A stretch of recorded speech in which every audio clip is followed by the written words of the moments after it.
Chapter 5, A Rose Among Thorns. Deep within the Dracovian royal palace.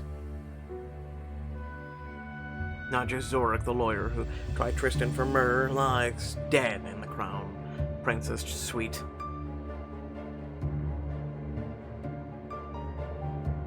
The next hour is a blur. The royal guard ropes off the scene, gathers Trystan's family in the throne room for their protection. As you weigh your next words, you can't shake Nadja's unseeing eyes from your memory. Unease darts down your spine.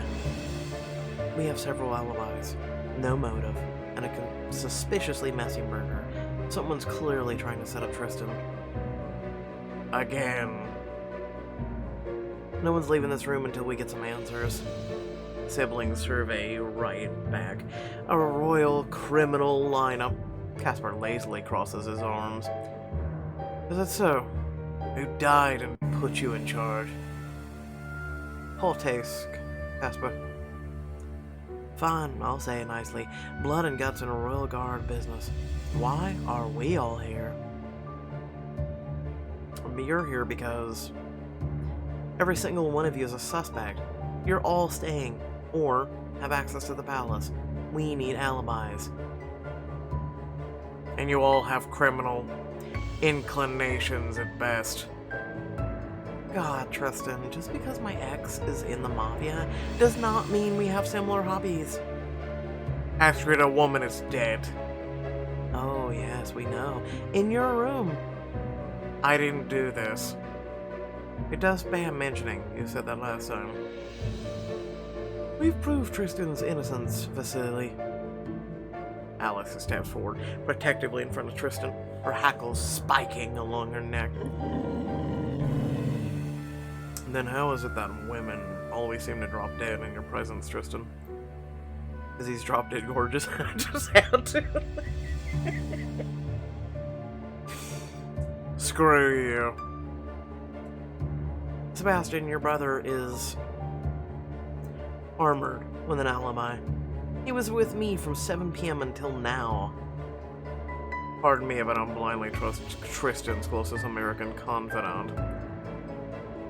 He was with your father and I for the rest of the day, so you could put your grudge match back in your pocket, Sebastian. Do we all have to be here? I'm in the middle of a super important argument with my boyfriend, and I crafted the winning text. Yes, you do. We need to know where everyone was now. My meeting with the fashion show venue was tonight, though. Vasily was the one of you two only wanted to attend. He could attest to my whereabouts. Indeed, although I did leave a few minutes before you, just in time to be privy to all of this.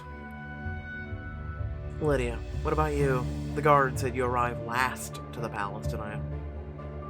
Are you interrogating me? Shouldn't bother you much, unless you don't have your story straight. You have no authority here in New York. This is my jurisdiction. I'll be conducting this investigation. No, Lydia, you will not. But, Mother, my faith in the Royal Guard has been shaken as of late. Miss Rose and her team will run this investigation without hindrance or interference. Answer the detective's questions, my sweet. Fine. I was at dinner with Colette around 7 p.m., arrived at the gates only a few minutes before I received your summons. That's a starter. Where the hell's Colette? One of my guards. The one who trailed you through the palace the other day? Colette serves as Lydia's second in command. She answers directly to Lydia. So your alibi is a person who's loyal to you. It's not exactly airtight. It was a public restaurant. Ask the staff.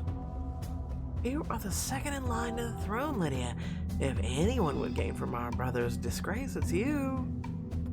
I also have skill, finesse, style. If I wanted to frame Trystan, he'd be in prison. Like, say as a result of a doctored murder confession. That had nothing to do with me. I was not the captain of the guard 8 years ago. An obnoxiously long sigh rattles from the far wall. Astrid waits until everyone is looking at her to talk. Why, are we all forgetting that Bass totally loses it when it comes to Trystan? No offense. She's right, Bass. You do take particular delight in my downfalls. I don't need to frame you for that. It's easy enough just to let them happen naturally. But you did have a history with Nadja. More than the rest of us. I'm a politician, not a murderer. Nadja and I were friends once. I was in a meeting with Makarov at the legislative building. Their voices echo off the tall, haunting walls of the throne room. You clench your hands at your sides. Stop arguing. You're all acting like children. Real Thornes fall silent, looking at you in surprise. So? You're grown-ass adults who are responsible for an entire country. Act like it. Astrid rolls her eyes, but Sebastian, Vasily, and Casper have the decency to look chaste and... You're right, of course, Chloe. You must think we're dreadfully petty. And useless. This is getting us nowhere. With the Queen's blessing, Trystan and I will investigate the scene. You will all stay put. No one gets out of this one, royalty or not. As you say, New York, do let us know if it proves to be too much for you. The royal family lives to serve.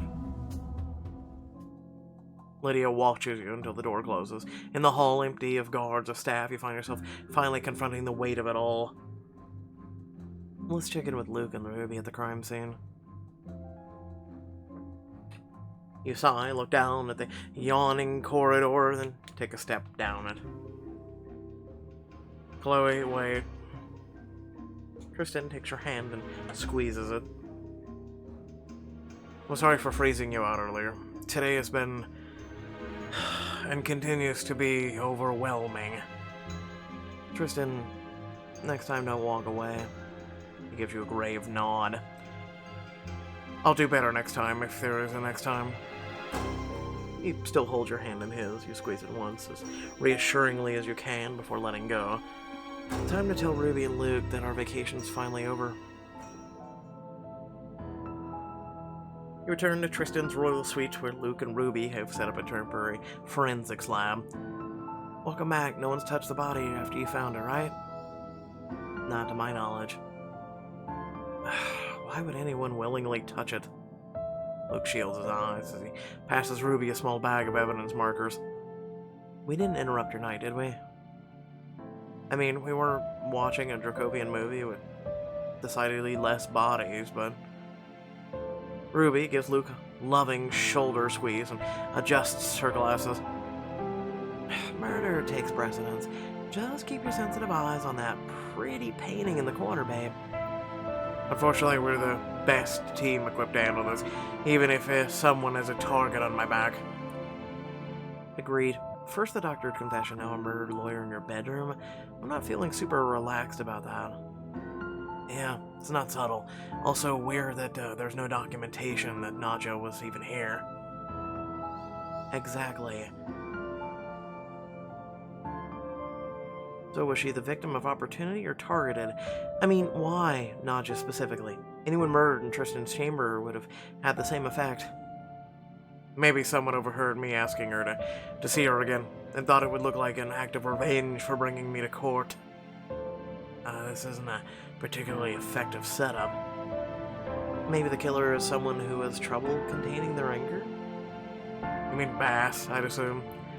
I'd agree, but I don't think he, I don't know if he hates me enough to murder his own friend. Ruby takes her time examining and documenting each wound with her camera. You frown as she lingers over the thick cut along her neck.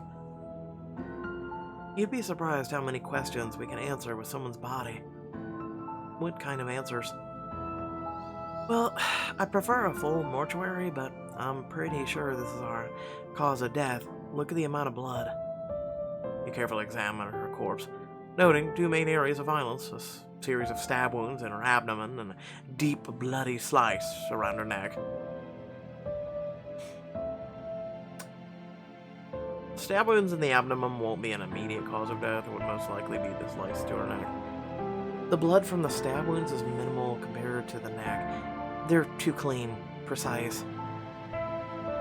There would be more signs of struggle if she was stabbed from the front. Nadja is trained in the same Dracovian martial arts as I am. But her neck looks pretty messy. The skin's serrated, implying a struggle, not to mention the sheer amount of blood. She bled out before she was stabbed. The good news is she would have died quickly. Not painlessly, though. Why would someone do that after someone's already dead? To throw you off. There are a few possible reasons. I've seen it before. The murderer thought nobody would look too closely, hoped it would make Trystan look guiltier, killed her before brutalizing her. Thought nobody would look too closely. Then our killer's an idiot. He exchanged a meaningful look with Trystan, or someone used to living outside the confines of the law. Someone who thought that she'd be in charge of the investigation. Can you estimate the time of Nadja's death, Ruby? I'd say half an hour ago, which would put it around 7:30 p.m. Are you sure? Trystan and I were on our way here at 7:30. I'm sure. There's no environmental factors that could cloud the timing. She died within a few minutes of you getting here. But if that's true, we might have heard something. We definitely should have passed the killer in the corridor. No, there's a possibility we wouldn't have. Because the corridor isn't the only way out of this room. Trystan rubs a thumb along his jaw and his eyes fix on an oily painting on the far wall. Oh, look, it's him. What about it? He moves to the painting, taps the sequence into the side of the frame. Well, so much for fingerprints. A portion of the wall swings away to reveal a stone passageway. I don't recall that being on your palace tour. I doubt Lydia would have allowed it if she had known I was giving you an ancient secret. Her name just keeps coming up, doesn't it? You stare into the dim passageway, painfully aware of how many secrets this place must hold. Trystan, you don't seem surprised. How many people have access to this? Only my siblings and I. The passage connects the suites of the royal children, and every entry point requires a unique code. So I'd have to be someone in the royal family, not a cook or an aide. My parents each have dozens of employees who confirm their alibis. The question is, who doesn't?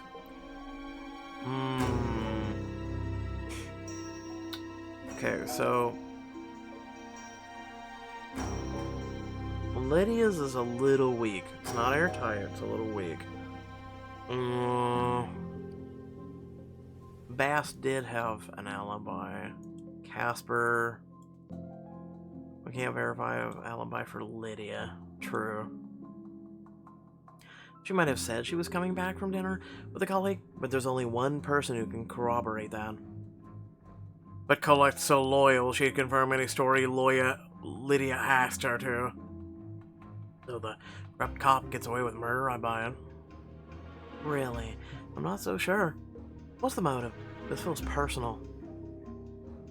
I am and always have been an embarrassment to her, and until this morning she was an acting heir. So she'd go against your parents' wishes? If Lydia thought it was the best thing for the realm, she wouldn't hesitate. Alice gives a low growl, strains to get further inside the passageway. What is it, girl? You let her pull you inside a few steps. She sniffs at the ground and gives you a sharp... You knew, shining your torch onto a drop of blood. Alice pulls forward, straining towards another few feet ahead. More blood. Not just. Ruby and Trystan joined you at the entrance. Ruby examines the mark, documenting it on her camera. Likely, but I can't determine who it belongs to by sight. I can deal with the body removal if you want to follow the trail. I'll stay with Ruby. Keep anyone from sniffing around the scene from this end. A very noble excuse not to venture into the scary secret passage. Trystan looks you, inclining his head towards the passageway. I'd be breaking several hundred years of family protocol by taking you in here, but it'll be worth it if we find more evidence. Follow the trail. Diamond choice. Let's do this. Luke, did you bring the evidence bags?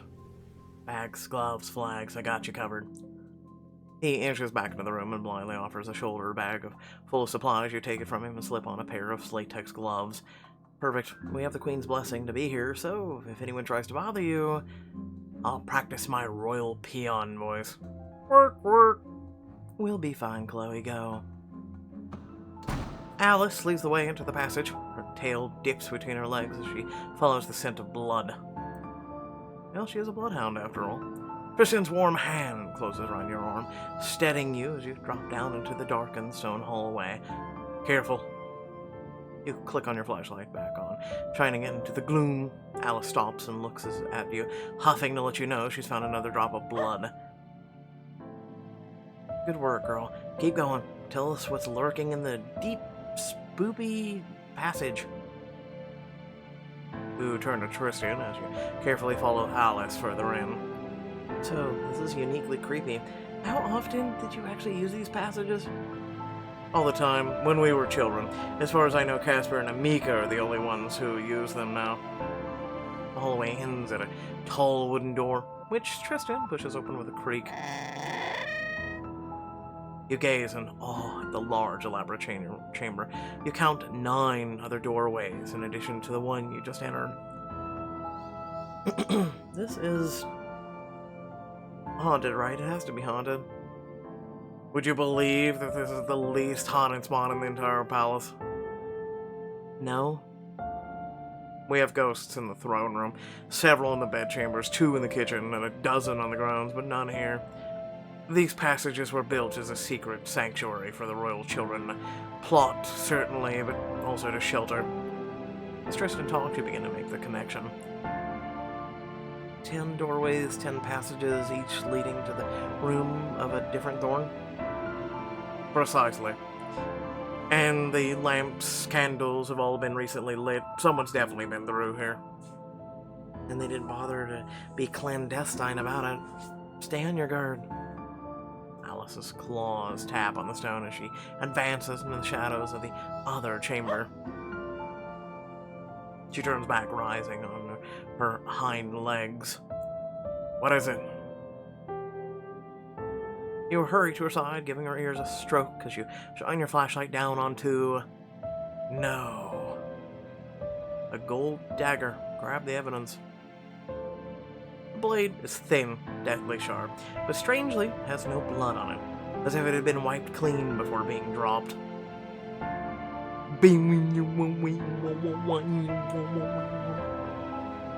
It's pretty. It's also shiny. You turn to Trystan, watching the warring emotions flicker across his face. You recognize the dagger? See the crest on the hill? These daggers are made exclusively for my family. The twin snakes coil around the grip, while the same crest you've seen all over the palace decorates the crossguard. That means someone is definitely trying to frame you. One of your family members killed Nadja. Between the secret passage, codes, blade, I don't think there's any question left. Agreed. It did seem too much to hope that I'd merely pissed off a neighboring royal. It's strange. They left the murder weapon behind, though. Maybe they thought it would make you look guiltier? Doubtful. My blade doesn't look like this one. So you're telling me each person is a unique individual blade? He draws a dagger from his boot. Looks exactly like the dagger in the bag, save for a red tear-shaped jewel set into the blade. This is the mark of the hair of Dracovia. Mine is the only one like it. Have you been carrying that for 8 years? More like 8 hours. Mother returned it to me this morning. Where was it until then? Lydia would have had it. Oof. Makes you think. Another coincidence, I'm sure. All your siblings carry one? Not always. Vasily, Sebastian, and Margaret don't have them, since they're not in line for the throne. And Astrid lost her skiing in Tajikistan, or so she says. Is it possible someone found it, brought it back here? Or stole one of the others? Could we be dealing with a rogue uncle? No one familiar with Dracovian culture would dare carry a royal dagger. The punishment for so is touching one is a fate worse than death. What's worse than death? Being poisoned, stone quartered. Mother likely wouldn't enforce it, but it's still very legal. Trystan, that's very, barbaric. Believe me, I know. I always planned to get rid of the law, but it doesn't others like it when I took the throne. But then, well, it wasn't up to me anymore. You turn your attention back to the floor, letting the implication of Trystan's reign hang in the air between you. The trail of blood stops here. I suppose it would have been too easy if they'd drawn arrows and blood leading to their bedroom. This is your palace, and your family. How do you want to play this? He hesitates, then points to one of the passageways. Lydia's room is that way. I think we've learned enough to warrant searching it. Then let's do so, immediately. You carefully stash the knife in the carry bag and follow Trystan up the corridor. He pushes on the door at the other end. The room on the other side is surprisingly bare. Alice takes a perfunctory sniff, then positions herself beside the door to stand watch. I thought you said Lydia lives here. She does when she's not running international errands for the crown. Why? She doesn't have any personal effects, like anywhere. The place is so clean and neat and girly. Yes, I never thought it fit her either. You try to form a profile of Lydia as you dig through her neatly ordered dresser. But it's a struggle. Even her underwear is practical and uniform. Trystan, tell me about Lydia's... Well, right now we don't know about her personality. Her reaction the first time he was framed, I don't think it warrants much, but... With personality. I've noticed that she has a few walls up. Lydia has more than walls. She's practically a nesting doll of iron bolts. Not even I know her that well, and we're close in age. Was she always like that? She was a very focused child. She actually enjoyed the completely unnecessary amount of training Mother put us through. And you were extremely unfocused and very good at hiding from her tutors. Trystan, tell me about... we get to ask all of them. She was a sergeant in the guard when Juliana died, so she didn't have much influence over the investigation. So the guard who edited your confession couldn't have been answering to her? I wouldn't rule it out. She was still a princess. The chain of command has always been murky when it comes to family in the guard. And she did believe that I was guilty, if only of the murder by incompetence. Did you hear from her after you were banished? Not once, but I never expected to. It's what she's been training for her whole life. I was supposed to be the heir. She was supposed to be the captain of the guard. Do you think she enjoys it? She enjoys the power that comes with it, certainly. Very few things happen in this country that Lydia isn't aware of. We know someone infiltrated the guard. Your confession was doctored under someone's orders. It's always possible. As she's so fond of saying, it takes a thorn to best a thorn. But if that's the case, if it looks like a diabolical succession plot and quacks like a diabolical succession plot... Trystan paces to the far end of the room, opening a drawer in Lydia's desk. He removes the false bottom with a satisfied grin. Aha, I suspected she might still have these. What is it? Lydia's secret cigar stash. She smokes. I didn't peg Lydia for the type. Is it contraband? Do you think it's a clue? Trystan takes the thick cigar and places it deftly between his lips. He sits back on the desk as if daring you to come closer. Take that detective cap off for a moment, Sherlock. Cigars are a luxury item. Luxury is something we've sorely been missing. You want to take a break? Now. When else? Everyone is where they're supposed to be, including us. Besides, it reminds me of a little fantasy I've always had. Of smoking a cigar? What? He glanced back at the door, then Trystan steps between then step between Trystan's legs, resting your hands on his thighs. Trystan. Cigars were only sexy in the 50s. That's false. That's false. I could also dig a woman smoking a cigar. Kinda. I don't know. I'm just thinking about it. Trystan pulls a lighter from the drawer, clicking it close to the end of the cigar without touching it. I follow the scent of cloves into a smoky room. His free hand trails up your arm, teasing you in long, languid strokes. When it clears, I see a gorgeous stranger who makes me an offer I can't refuse. His legs wind around your waist, pulling you in closer. Make his fantasy come true. You lean in, kiss Trystan, your tongue barely darting out across his lips. Chloe, you desire to see light up in his eyes, make your heart tighten with want. You pull back with holding another kiss as Trystan hands travel up your back. What happens next? You're a gritty detective calling me in for questioning. You share your cigar in a show of good faith. Did you start fantasizing about this before or after you met me? I plead the fifth, and this is different. I'm not on your side, I'm a mobster, and I might know it's wrong, but I just can't help wanting to go to the mattresses with you. What? Go to the mattresses? What?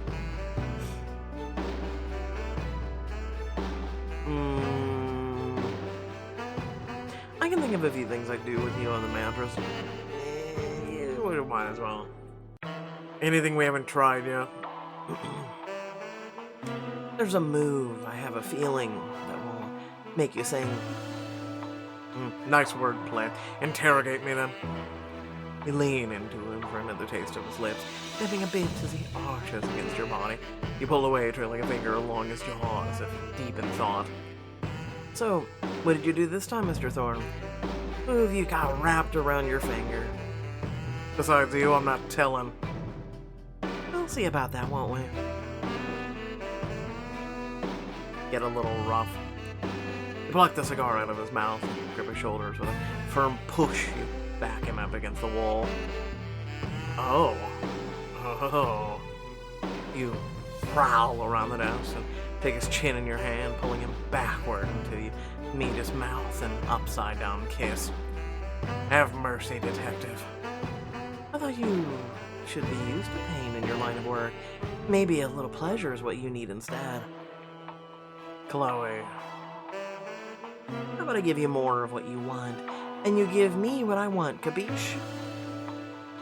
And what might that be?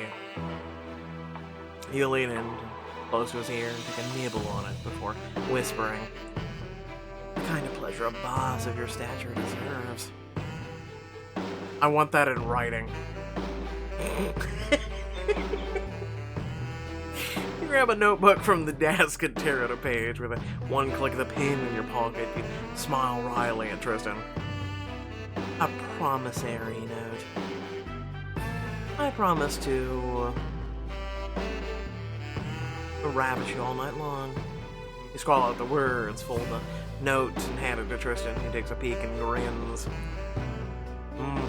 This seems amendable, but how do I know you'll deliver? Would you like a little preview? Absolutely. Trystan pointedly pockets the note and his hand curls around your waist. You allow him to pull you in, drink in the rich scent of his cologne.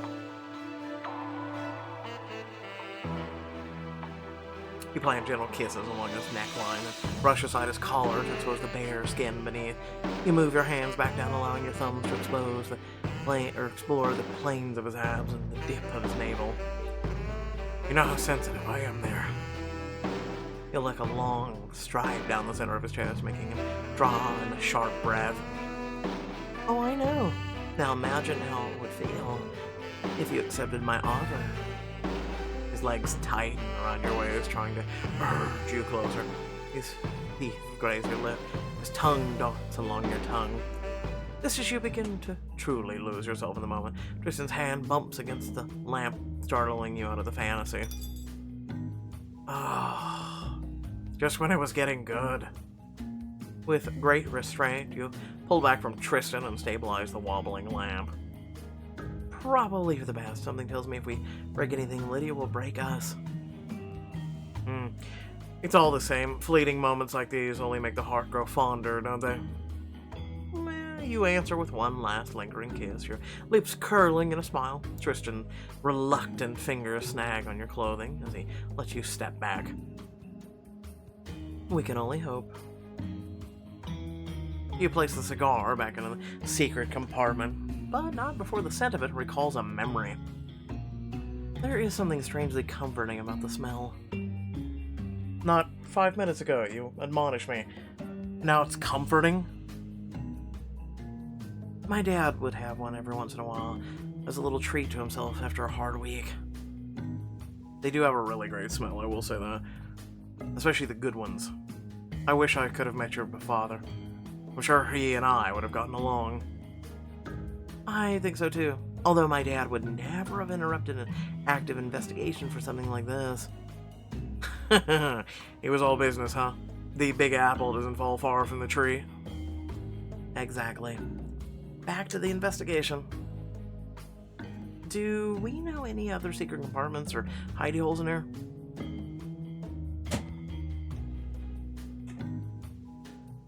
You pace along Lydia's bookshelves looking for recently disturbed dust, tugging systemically at books with protocol and weapon manuals.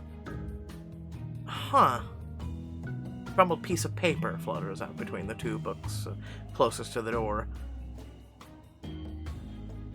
A restaurant receipt paid tonight at 6:30 p.m. 1 lobster, 1 steak, 4 glasses of wine. 4? Red or white? Probably red. Focus. Hey, it's important. This is her alibi. We have proof she lied. She wasn't at dinner around 7 p.m. She's already left. If Lydia paid at 6:30 and Nadia was killed at 7:30, that leaves a full hour unaccounted for. An hour in which she could have easily returned to the palace without anyone seeing her. She is quick. But why would she lie about something we could so easily debunk? She lied because...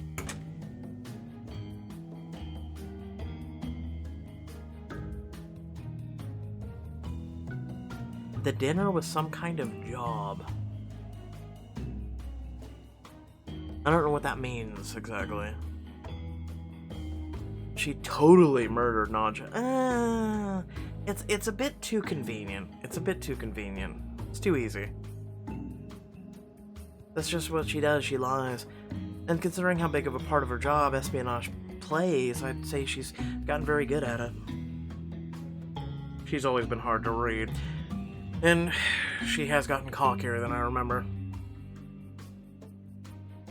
Which tracks with the stab wounds we saw on Nadia's body. Lydia didn't think her alibi would be questioned, just like she didn't think the body would be examined by anyone but her own people. You fold the receipt, place it in your pocket, returning to the abandoned hall that once was the pride and joy of the Thornes children. As you mull over what you've learned, you scan the floor for recently disturbed dust, broken cobwebs.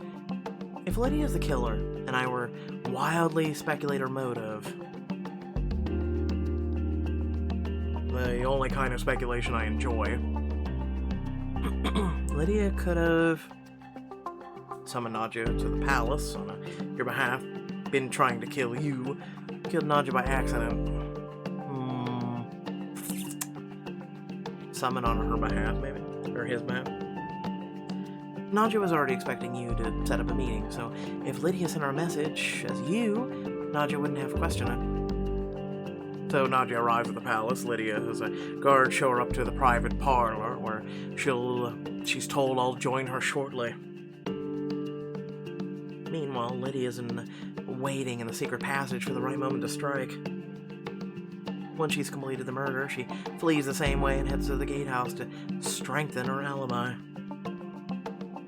Where she just happens to meet Margaret. But I'm speculating. We need more evidence to support that theory. As if to answer, your phone pings with a new text. So I think we found a way to gather some intel on our Princess Prime suspect. But I need royal claims before I can access the database I need. Meaning you need my password. It sounded cooler when I said it. Looks like we get more context about what Lydia does at her job. All the ways she could have potentially kill us. Best to be prepared. I should give it to him, right? Those files will have a lot more on Lydia than I would ever be able to tell you. Diamond choice. I want to know exactly who we're dealing with before we confront her. Let's hope my royal password is still valid. You're literally the hair. No, just saying. Anytime you're ready. I'm just watching my girlfriend pack up a dead body. Did not think this would be our next hot date, to be honest. Not like I need a distraction from all the blood or anything. Calm down, we were just discussing our next move. My password is Margaret Rules. Oh my god. Gay sensitive. Margaret Rules, okay. You snort and look at Trystan. Margaret Rules. That's adorable. She really is your favorite sibling, isn't she? You've met the competition, it's hardly a close race. Still, it's nice that you've always had each other's backs. She did make everything that much more bearable. Her phone chimes in unison. I'm in. You should really change the password, it's bad. Speak not ill of my favorite sister. And it's not like you guessed it. I didn't try out of respect for the prince and his very scary murderer sister. We don't know for sure that she's a murderer. Well, she definitely killed before. I always thought Trystan was exaggerating when he talked to Dracovia, but this place is terrifying. A mortally wounded Luke. I never exaggerate. The dossier? Emailing it through. You swipe over to your inbox and find a new file from Luke. Trystan leans over your shoulder as you open it. Alright, we've got Captain of the Guard. Significant relationships are redacted. Notes: join the Royal Guard at age 13, promoted to Sergeant at 17, Captain at 22. Right hand of the Queen. Holds a red belt in Brazilian Jiu-Jitsu, a black belt in Krav Maga, and 10th degree black belt in Judo. Not too shabby. It's actually pretty good. First captain to reduce crime in Dracovian capital by 8%. Sabotage the arranged marriages of Redacted and Redacted. Key players in international politics, bringing Dracovia into the 21st century. Rumored to have killed Redacted with a single sheet of A4 printer paper. I'm sorry, what? Killing someone with printer paper. I mean, it is a pretty thick, sharp paper, but damn. You know, it's like not even John Wick level, though, with the pencil. Or the Joker. You cock an eyebrow as you read through Lydia's accomplishments. Promoted to captain so young. I mean, that's also because she's royal family and also takes her job super, super serious. Right hand of the Queen. She can kill someone with a piece of paper? That has to be made up. Death by paper cut does seem a little improbable. It must have been snowballed from the, oh boy, this is a word. Try saying this 3 times fast. Castellarion spy incident. Do I even want to know? Depends on whether you want to hear about Lydia using paper cuts to extract a confession from a weeping man. She's sadistic and creative. Yeah, it's like they say death by a fry, 1,000 paper cuts. Yeah. Don't forget ruthless. A lot to unpack. So, do you think she did it? Do you? I really don't know. For all of our differences, I hate the idea that she would have. I think Lydia...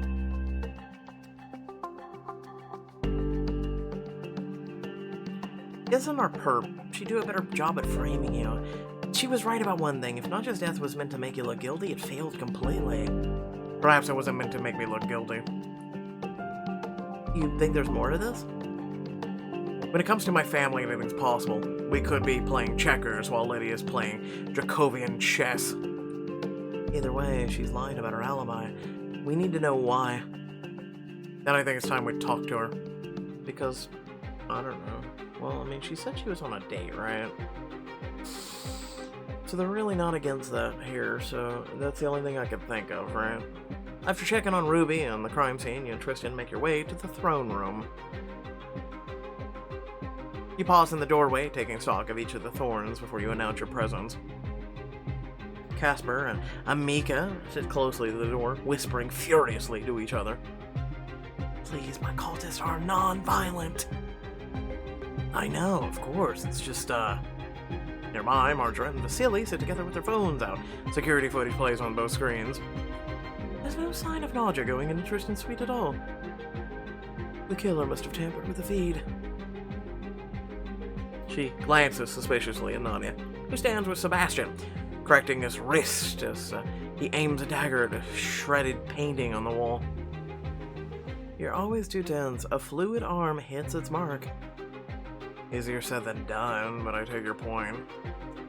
Astrid looks up from her phone, mascara smeared with tears. Could you all please shut up? I'm going through something right now. You didn't even like Nadia. I'm not talking about her. Grego just dumped me. Her proclamation falls on deaf ears. The Queen looks over from where she stands with Maxim, Evelyn, and a few members of the guard. Eyes settle on you and Trystan. Well, what have you discovered? Glance at Lydia. She looks back at you unbothered.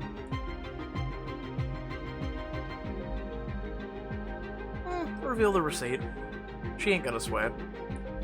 You pull the receipt from your pocket and hold it up for the Thornes to see. We discovered that your captain and the guard lied about her alibi. Lydia finished her dinner and left at the restaurant at 6:30.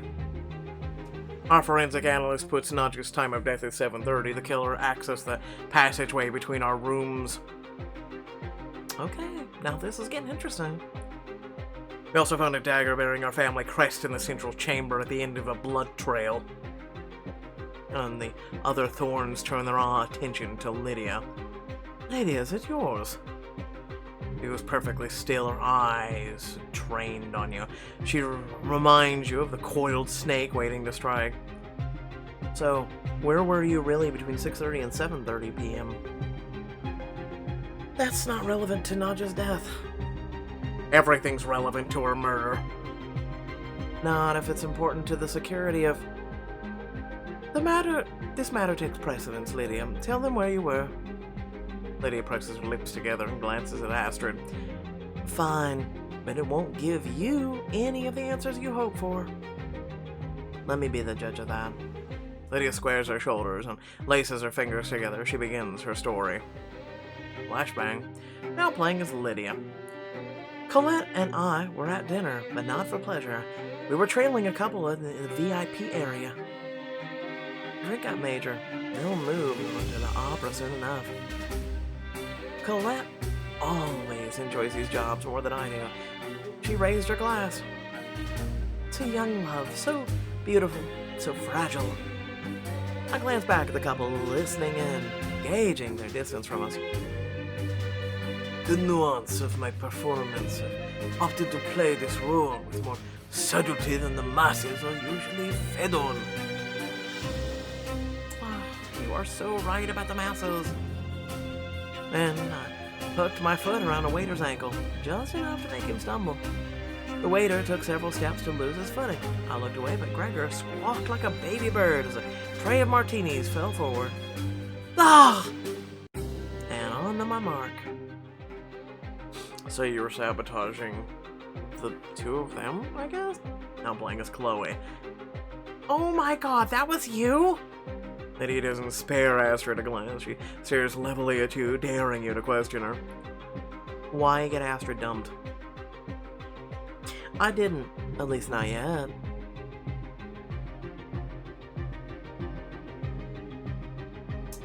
Sounds like you enjoy causing your siblings grief. Yeah, she absolutely does.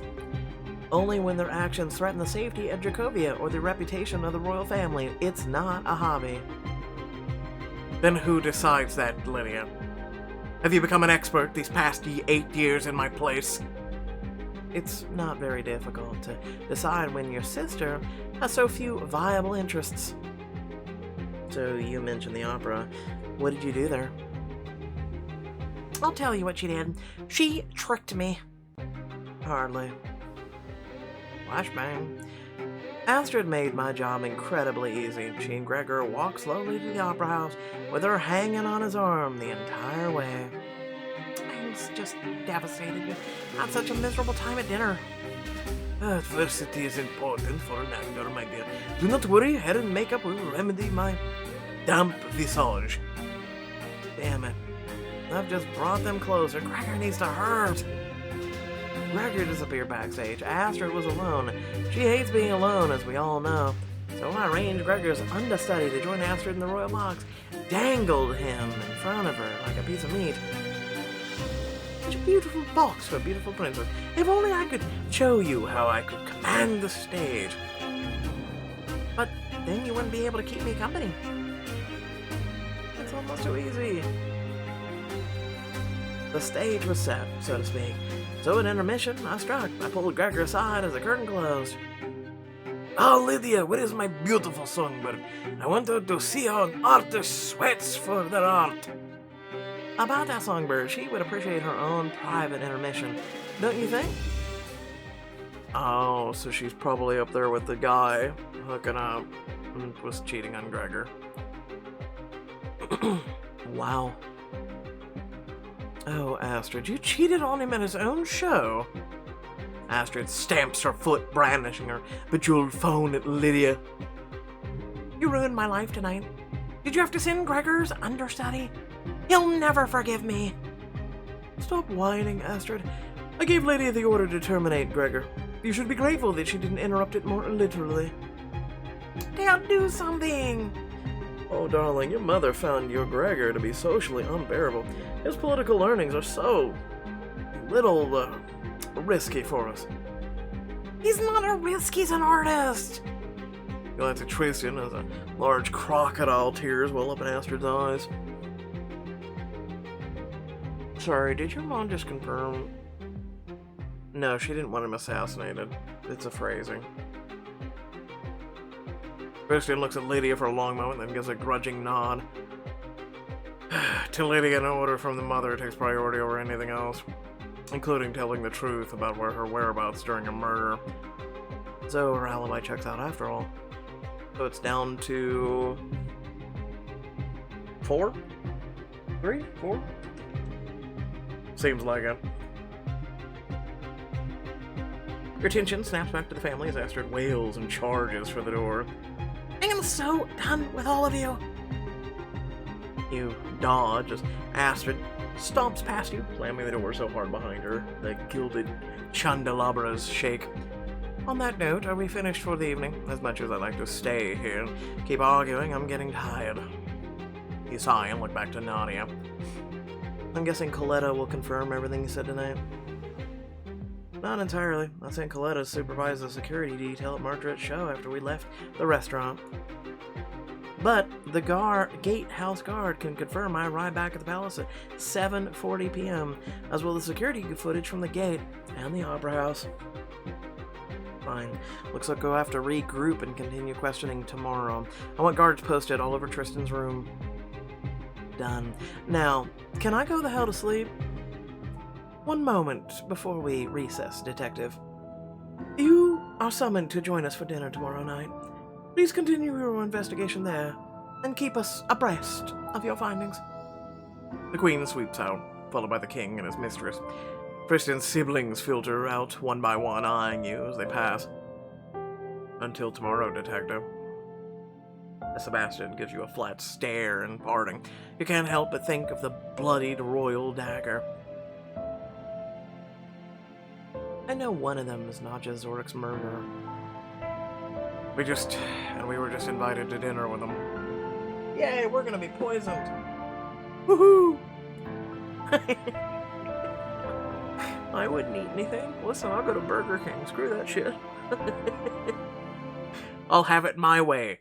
Not dying and being poisoned. Without further ado, thanks for watching. Please remember to like, share, and subscribe. Head down in the description below. Plenty of things to check out there and ways to support the channel. Let me know in the comment section below what you think. Who do you think? So, looks like we have, about 3 or 4 suspects. Right? I don't think it's a queen, I don't think it's a king. Come on now. The mistress, no. Mistress who? And then Lydia has been kind of exonerated. Yes, she could have sent a flunky or whatnot. Well, she's still there, but she's on the back burner. Put it that way. So it's between the 3 to 4 of them. Clearly, Astrid was not able to do it because there she was, bounce chicka wow wow, and got caught red-handed. So, yeah, I don't know what to tell you there. Who do you think it is? Let me know in the comments. But without further ado, thanks for watching. Catch you all later. Peace out.